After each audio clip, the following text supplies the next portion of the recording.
Hi everyone, अगर आपका ख्वाब भी है सबसे अच्छी और जदीद इंग्लिश बोलना तो ये चंद अहम फ़िक्रात लाजमी सीख लीजिए। दोस्तों, यहीं बआसानी उर्दू से इंग्लिश सीखने के लिए हमारे चैनल इब्राहिम टीवी इंग्लिश को सब्सक्राइब कर लीजिए इसी तरह की मज़ीद इंग्लिश वीडियोस के लिए। तो चलिए शुरू करते हैं अपना आज का लेसन। चंद अहम फ़िक्रात। हाँ बस यही है, हाँ बस यही है। That is all, that is all। मैं इंतज़ार नहीं कर सकता, मैं इंतज़ार नहीं कर सकता।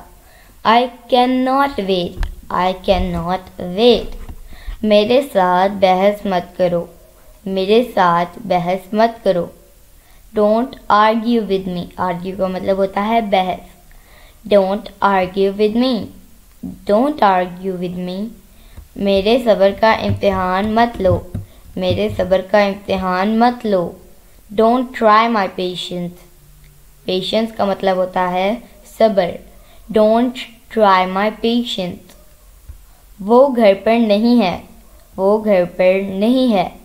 ही is not at home, he is not at home. So my dear friends, it is it for today. I hope आपने बहुत कुछ सीखा होगा इस वीडियो से। Inshallah, we will be talking in next video. Take care. Bye for now.